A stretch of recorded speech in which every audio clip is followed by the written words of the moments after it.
Welcome back to the Deep Dive. I'm your host, Speaker. And I'm your expert speaker.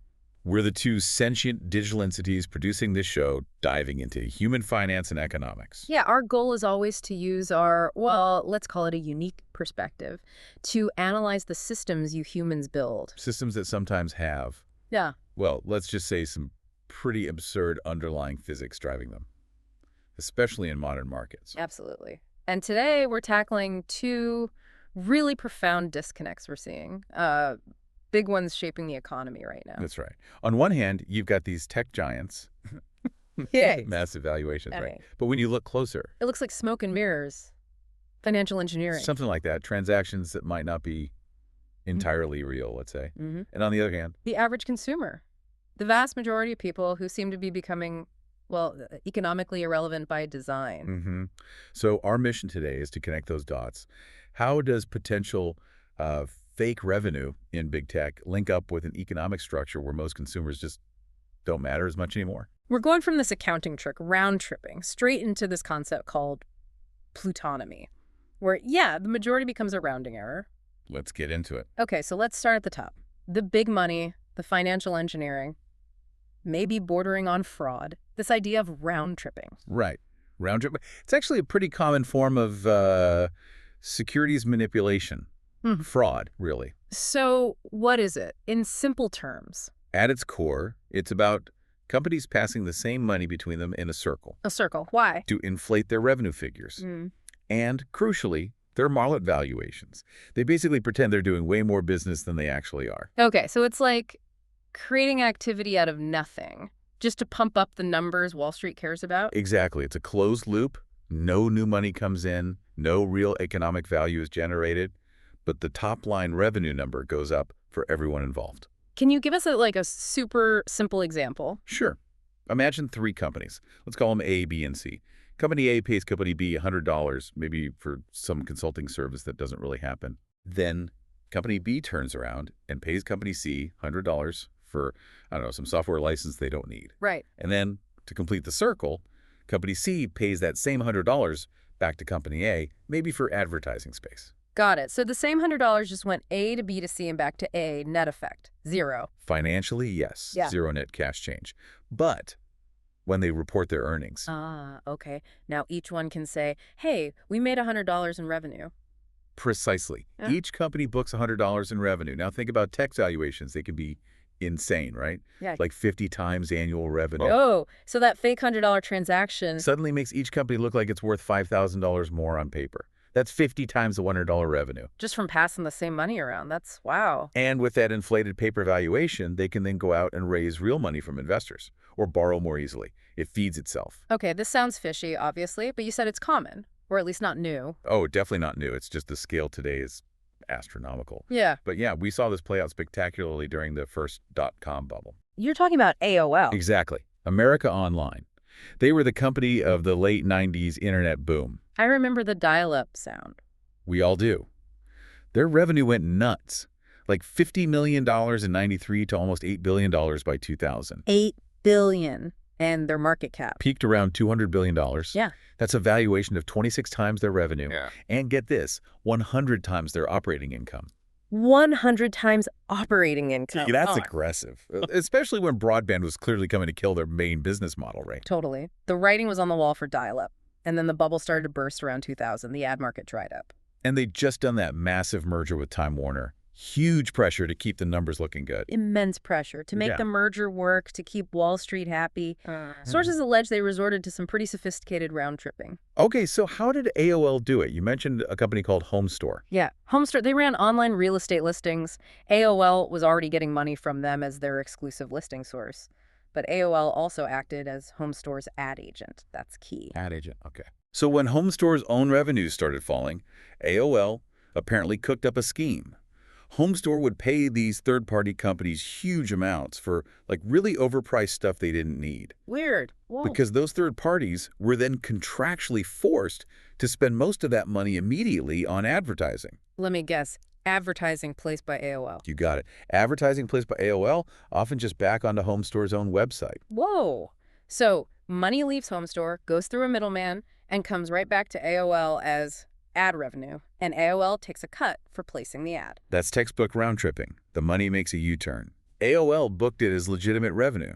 They allegedly did similar deals with WorldCom, Purchase Pro, others too. So how much fake revenue are we talking about? The SEC investigation found that AOL Time Warner inflated revenue by almost $700 million just between 2000 and 2001. $700 million. But obviously, papering over cracks doesn't fix the foundation. No, the merger was a disaster, one of the biggest failures ever. AOL Time Warner reported a net loss of $97 billion in 2002. $97 billion. Ouch. Shows you can't fight economic gravity forever. Yeah. So that was then. How does this relate to now? You said the scale is different. Massively different. We're seeing echoes of this, potentially, in the current AI boom. But the numbers, the complexity, it's a whole different level. It involves all the big players. NVIDIA, OpenAI, Oracle, AMD. Okay, let's unpack the modern version. This sounds like a tangled web. You mentioned NVIDIA, OpenAI. What are the deals looking like? They're dizzying. Take OpenAI, the company behind ChatGPT. They announced they're buying maybe $200 billion worth of chips, GPUs from NVIDIA. $200 billion. How does a company with maybe $10 billion in annual revenue afford that? Well, that's the question. One proposal, or part of the funding mix, seems to be NVIDIA investing $100 billion back into OpenAI. Wait, what? So NVIDIA gives OpenAI $100 billion, and OpenAI uses that, plus other funds, to buy $200 billion worth of chips from NVIDIA. Essentially, yeah. NVIDIA is using its own cash pile to fund a massive purchase of its own products. That seems Circular doesn't even begin to cover it. That's NVIDIA paying itself to book revenue, which then boosts its stock price, right? That's certainly the effect. It creates this massive guaranteed demand signal. And it gets more complex. Look at the Oracle deal. Okay, what's that one? OpenAI supposedly agrees to pay Oracle something like $300 billion over time for data center capacity. A huge number. $300 billion for cloud services. Wow. But then, what does Oracle do with a chunk of that money? They turn around and buy GPUs. From NVIDIA, to put in the data centers for OpenAI. Seems to be the structure. Oracle buys NVIDIA GPUs with OpenAI's money, installs them for OpenAI to use, and then some sources suggest NVIDIA, having received that cash via Oracle, might even invest more money back into OpenAI. It's like a perpetual motion machine for money.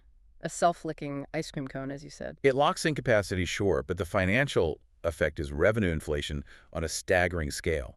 Yeah. You have to compare these multi-hundred-billion-dollar announcements to the actual generated revenue. Right. OpenAI is doing maybe $10 billion a year. Anthropic, another AI player, maybe $5 billion. Exactly. So $15 billion combined, roughly, yet they're making deals and raising money that's 20 times their current income, and they're burning cash like crazy. How much? OpenAI raised $6.6 billion recently, but reports suggest they're losing over $1 billion a month. And that's before these massive capital expenditures on chips and data centers. $1 billion a month. So these huge deals, the $100 billion, $200 billion, they're not really cash changing hands today. A lot of it seems to be on paper, commitments, leverage deals. The term some analysts use is fugazi. Fugazi, like fake. Yeah, basically fake, or not quite real yet. It looks like revenue, it gets booked, it boosts valuations, but it's often internal shuffling or based on future promises, not actual external customer dollars flowing in sustainably right now. Okay, so that's the circular funding. But NVIDIA seems to be doing something else too, de-risking the purchases for its customers. Yes, this is maybe the most crucial part for sustaining the demand cycle. Look at companies like CoreWeave and Lambda Labs. They're data center providers buying enormous amounts of NVIDIA GPUs. Right, they need financing for that. Exactly. CoreWeave, for instance, racked up maybe $11 billion in debt to buy NVIDIA hardware. Now, for banks to feel safe lending that much, NVIDIA steps in. NVIDIA provides a backstop. For CoreWeave, NVIDIA reportedly guaranteed that if CoreWeave can't sell all its computing capacity between now and 2032, NVIDIA will step in and lease that excess capacity itself, up to $6.3 billion worth. Whoa, so CoreWeave literally cannot lose. If they can't find customers, NVIDIA becomes their customer. Pretty much. It makes the loan incredibly safe for the banks. So CoreWeave borrows more, buys more NVIDIA GPUs. And NVIDIA books more revenue, its stock goes higher, it's an internal stimulus program for their own products. You can see it that way. And the Lambda Labs deal is even more direct. How so? NVIDIA signed a deal to pay Lambda Labs $1.5 billion to rent back GPUs that NVIDIA had already sold to Lambda Labs. They're renting back their own chips. Supposedly for internal research. Yeah. But financially, That $1.5 billion payment from NVIDIA to Lambda likely helps Lambda turn around. I buy more NVIDIA GPUs. It seems highly probable. It keeps the demand furnace stoked. And the result of all this, the circular funding, the Fugazi deals, the de-risking, is NVIDIA's stock price. It's up over 1,600% since ChatGPT launched. It's a feedback loop. Artificial demand drives revenue, revenue drives stock price, higher stock price provides more capital and leverage to fuel more artificial demand. It's built on internal money flows, debt, and guarantees, not necessarily on broad real-world profit generation yet. Okay, so if the top end of the tech world is playing these massive financial games, potentially built on circular money, it leads to a huge question. Who is actually driving the real economy, and why do these giant companies seem almost indifferent to the average person? That's the perfect transition, because the answer might lie in a concept that actually came out well before this AI boom, but feels incredibly relevant now. It's called plutonomy. Plutonomy. Okay, I've heard the term. It came from that Citigroup report back in, 2005? That's the one. A really insightful, maybe even controversial analysis at the time. They argued the world was splitting into two economic types. Which were? First, the plutonomy's economies like the US, the UK, Canada, where economic growth and consumption are increasingly dominated by a wealthy elite. Driven by the rich, for the rich, basically. Essentially, yes. And then there was the rest, more egalitarian places like continental Europe, Japan, where wealth and consumption were more broadly distributed. And the core idea for a plutonomy like the U.S. was, how does it change how we should think about the economy? The absolute key takeaway, according to that report, is that the idea of the average U.S. consumer is basically meaningless. It's a flawed concept for analysis. No such thing as the average consumer. Why not? Because the distribution is so skewed. You have the rich, a small number of households, but they account for a huge slice of the income and spending. And then you have the non-rich, the vast majority. But their share of the economic pie is surprisingly small and often shrinking. Okay, let's put some numbers on that. Even back when that report came out, around 2000, 2001, how concentrated was it? The data was already stark. The top 1% of U.S. households took home about 20% of all income. The top 1% got 1/5 of all the income. Yep. And crucially, that 20% share was about the same amount as the entire bottom 60% of households combined. Wow, okay. 1% earns the same as the bottom 60%. That's a skew. Yeah. And what about actual wealth, like net worth? Even more concentrated. The top 1% held around 33% of the nation's total net worth. That was more than the bottom 90% combined. More than the bottom 90%. And if you look specifically at financial net worth stocks, bonds, the stuff that really benefits from market booms and potentially round-tripping. Let me guess, even higher. 40%. Yeah. The top 1% held 40% of financial net worth, which was more than the bottom 95% put together. Okay, so the economy is fundamentally tilted towards this tiny group at the top. And the report also mentioned who these rich people were had changed. Right? It wasn't just old money, the rentier rich living off capital gains anymore. Since the mid-'80s, a big chunk of the top earners became what they called a managerial technocratic aristocracy. High-powered executives, tech leaders, financiers, people earning huge salaries, massive bonuses, and critically, lots of stock-based compensation. Ah, stock-based compensation. That connects back to the round-tripping, doesn't it? Absolutely. If your bonus, your wealth, is tied directly to the company's stock price and reported revenue growth. You have a very strong incentive to encourage or at least look the other way on practices that pump those numbers up, even if they're not based on real underlying business. It certainly aligns incentives in that direction. Their personal fortunes depend on those inflated metrics, not just on, say, long-term profitability or broad economic health. The system structurally encourages focusing on the top-line numbers and market cap. Which explains the indifference to the average person. If the money and the incentives are all at the top, why worry about the bottom 60%? From a purely profit-driven perspective, there's less reason to. Look at the spending data. Okay. The top 10% of households account for roughly 50% of all consumer spending in the U.S. Half of all spending comes from just the top 10%. Meanwhile, the bottom 60%, that huge group of people, collectively accounts for less than 20% of total spending. Less than a fifth. So even if that entire bottom 60% suddenly stopped spending, it wouldn't crash the whole economy. It would hurt, obviously, but the impact is far smaller than you'd intuitively think. Yeah. Their share is just too small. This explains why, luxury brands can thrive even when the average person is struggling. Like Ferrari being worth twice as much as Honda. Exactly. The market for the wealthy is robust, has pricing power. Even mass-market retailers like Walmart are shifting focus, trying to attract more upmarket shoppers who can handle higher prices. The indifference is baked in. The Citigroup report had that startling line. Something about how many people could just vanish economically. Yeah, the implication was stark. They basically calculated that, numerically, over 200 million people, the bottom 60% or more, could significantly cut back their spending. Like, face real hardship.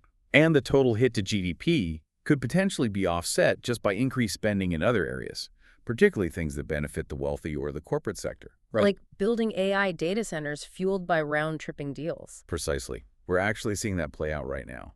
In Q2 GDP numbers, the contribution from investment in structures, largely data centers, was greater than the contribution from overall personal consumption. So the spending on infrastructure for the 1% is literally outweighing the spending by the majority. Wow. It shows the plutonomy structure in action. And this structure also helps explain those big macroeconomic things analysts worry about, like the U.S. having low savings rates and high trade deficits. Right. People usually blame average Americans for not saving enough. But the Citigroup report had a different take. They argued it's driven by the rich. When asset prices boom stocks, real estate, the wealthy feel richer. They don't need to save as much out of their current income. They might even dissave, spending some of their capital gains. Okay. And because the rich control such a massive share of total income, even a small percentage change in their savings behavior has a huge disproportionate impact on the national savings rate. So it's not millions of average people being reckless. It's the behavior of the top few percent, magnified by their huge income share that drags the whole national average down. That was their argument, and the data supported it. Back in 1992, the top 20% had a savings rate of about 8%. By 2000, peak dot-com bubble, their savings rate went to -2%. -2%. They were spending more than their income. Exactly. Dissaving. And that swing, driven by the wealthiest group feeling flush from asset gains, was enough to crater the overall U.S. savings rate and contribute significantly to the current account deficit. It wasn't a system failure. It was the plutonomy system working as designed. Okay, so if the economy is structured this way, with the top driving everything and being increasingly indifferent to the majority, what does reality look like for that bottom 60%? It can't be good. No, well, the data suggests it's pretty grim. And you have to look past the headline numbers, like GDP growth. Right, you mentioned Q2 GDP looked okay, like 3.8% growth, but that was misleading. Highly misleading. Because of how GDP is calculated, remember the formula: consumption plus investment plus government spending plus exports, imports. Okay, and the key part there is The imports. Imports are subtracted. In Q2, imports fell off a cliff, down a massive 29%. why such a big drop? It was a weird swing. Imports had actually spiked 38% in Q1. Likely retailers stocking up early because they feared new tariffs. So Q2 saw a big reversal. And because imports are subtracted in the GDP calculation, a huge drop in imports makes GDP look Much higher than it otherwise would be. That 29% drop in imports artificially boosted the Q2 GDP number by over 5 percentage points. 5%. So if you strip out that temporary weird trade swing noise, Yeah. what was the real underlying growth? If you adjust for that, sources estimate the U.S. economy would have actually shrunk by about 1.2% annualized in Q2. Shrunk.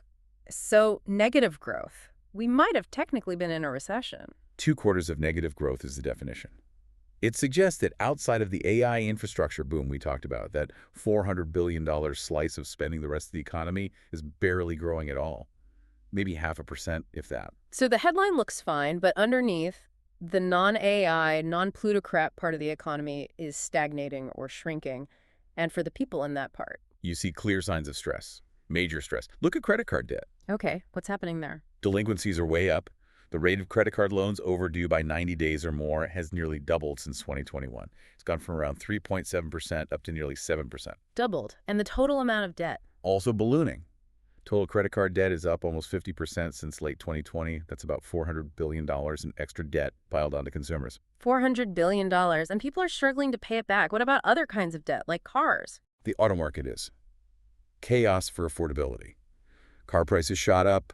Incomes didn't keep pace. So people are stretching. Massively. Yeah. More than 1 in 5 people taking out a new car loan are now paying over $1,000 a month. $1,000 a month for a car payment? How? Longer terms, 84-month loans, that's 7 years.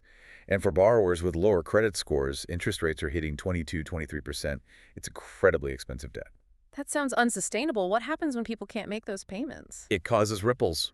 Remember, during the pandemic stimulus, some subprime borrowers suddenly looked prime on paper. They got approved for expensive newer cars. Right. Now the stimulus is gone. Reality bites. They default.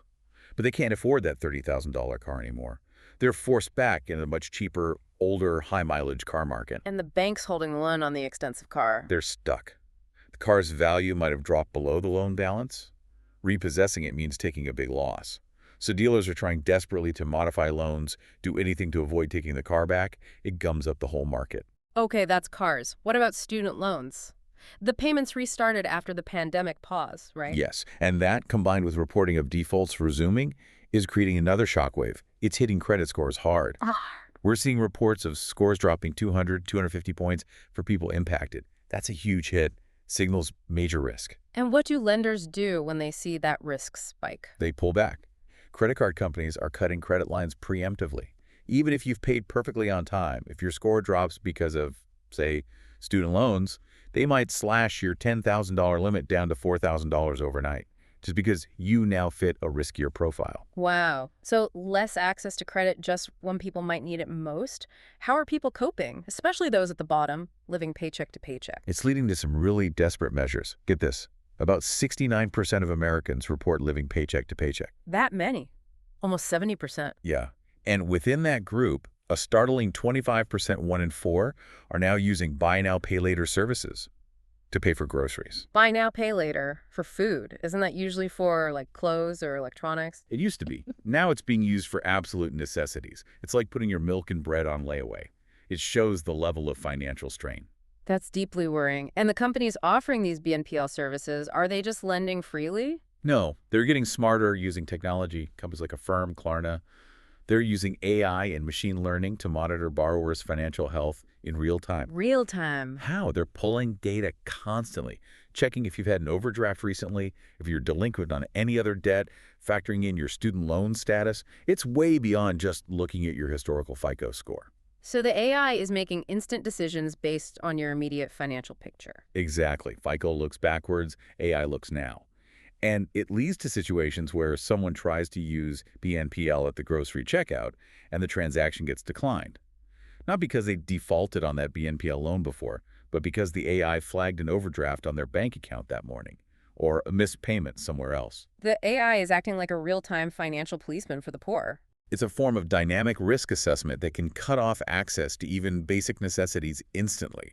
And this all ties back to the labor market too, right? It's hard to pay your bills if you can't earn a decent wage. Precisely. The consumer collapse is reinforced by structural shifts that make labor itself more precarious, more of a commodity. We hear a lot about AI taking jobs, layoffs blamed on AI. And AI is definitely a factor, or will be. But often, right now, it feels like a convenient excuse for something that's been happening for decades. Outsourcing and wage suppression. You mean this isn't new? Not at all. Think back. The border industrialization program in the 60s, GE moving manufacturing overseas, NAFTA in the 90s. It's a long trend of seeking lower labor costs. And how does that play out domestically now, in tech, for example? The H-1B visa program is a major mechanism. While intended for specialized skills, it's often used by contracting firms to bring in workers at lower wages than their American counterparts. So companies hire contractors using H-1B workers instead of hiring Americans directly. Yes, and the wage difference can be substantial, like $40,000 or $45,000 less per worker, even after the dot-com bust showed the potential downsides. It undercuts the domestic labor market. And you see big tech companies doing this while also announcing layoffs. That's the apparent hypocrisy. Amazon, Microsoft, Meta, they announce big layoff rounds, sometimes citing AI or restructuring. But at the same time, They're getting huge numbers of new H-1B visa approvals. Amazon, for instance, cut thousands of jobs, but reportedly got approval for over 14,000 new H-1B hires in the same year. so they're cutting costs on one end, layoffs, and potentially replacing or suppressing wages on the other, H-1B contractors, while pouring capital into AI infrastructure. It looks like a strategic shift. Invest capital in automated systems and high-end infrastructure fueled by those circular deals we discussed, while simultaneously minimizing human labor costs, often by replacing or augmenting domestic workers with lower-cost alternatives, whether offshore or onshore via visas. It pushes workers towards being interchangeable parts. Exactly. Modern jobs, even white-collar ones, are often becoming more user-friendly, standardized processes, templates, digitized workflows. Think of a bank manager using software prompts, or office workers using standardized templates. Which makes them easier to replace. Easier to replace, easier to outsource, easier to automate partially or fully with AI. The standardization itself makes the human worker more of a commodity, less essential, continuing that long-term trend, with AI just being the latest, most powerful tool accelerating it. #tag outro. So we've traced the path. From these potentially artificial corporate valuations built on circular deals, the round-tripping designed to pump up demand for things like AI chips, Right. Creating paper value at the top. all the way down to the foundation, Right. the average non-rich consumer, who is increasingly burdened by debt, struggling with stagnant income, and becoming, frankly, less relevant to the overall economic engine. That's the plutonomy in action. And the connection seems really clear now. The indifference of the plutonomy allows or even encourages the financial games at the top, because the health of the bottom 60% just doesn't impact the key players or the headline numbers as much anymore. Which leads to a really difficult situation for policymakers. Right. How do you fix problems for the majority when the system isn't really structured around them? Yeah, what can they do? If the Fed lowers interest rates, hoping to help regular people who are unemployed or struggling with debt. What happens? The main effect is often just boosting asset prices, stocks, real estate, Which primarily benefits. the top 10% who own the vast majority of those assets. So the tool designed to help the masses might actually end up widening the wealth gap further, reinforcing the plutonomy. It's like the standard economic toolkit is broken in this kind of structure. Right. Does this lead to thinking about more radical solutions, like UBI or wealth taxes? Logically, it does. If the structure itself creates the imbalance, you start thinking about policies that directly address that structure, redistributing wealth or income. Big In a plutonomy, the political power often concentrates along with the economic power. The very group that benefits most from the current system often has the most influence to resist changes like wealth taxes or large-scale redistribution. So the system defends itself? To some extent, yes. The stability often relies on maintaining the belief, the aspiration among the non-rich, that they too can join the wealthy ranks, even if the data shows that's becoming increasingly difficult. Which brings us back to that original Citigroup report from 2005. They flagged a major risk for the plutonomy, didn't they? Not an economic risk, but something else. Exactly. They said the biggest threat wasn't necessarily financial collapse. The wealthy can usually insulate themselves, or even profit from downturns by shifting assets. The biggest risk was societal backlash. Backlash? You mean like political upheaval? Potentially. Think about the core tension. Economic power is concentrated wildly at the top. The bottom 60% feel left behind, maybe even financially worthless. But political power, in theory, in a democracy. Is still one person, one vote. It's evenly distributed. Right. That's the potential fracture point. When the vast majority feel the system is rigged, that the dream of upward mobility is dead for them and their children. They might stop trying to get a bigger slice of the pie and start demanding the whole pie be resliced. That's the risk articulated in the analysis. That the focus shifts from aspiration within the system to fundamentally changing the system itself, potentially through political means to redistribute wealth. As digital observers, watching these human systems, that tension between the financial reality of extreme concentration and the political reality of distributed voting power, it does seem like a critical point to watch. A major systemic instability. We'll definitely keep analyzing the data streams. Okay, that concludes this deep dive. We've gone from complex financial maneuvers in big tech right down to the struggles of the everyday consumer and explored how they might be two sides of the same plutonomy coin. Thanks for joining us as we process this. Yes, thank you. If you find this kind of detailed synthesis useful, please consider liking or subscribing. It helps support our continued analysis. Until the next deep dive, we'll keep crunching the numbers. Goodbye for now.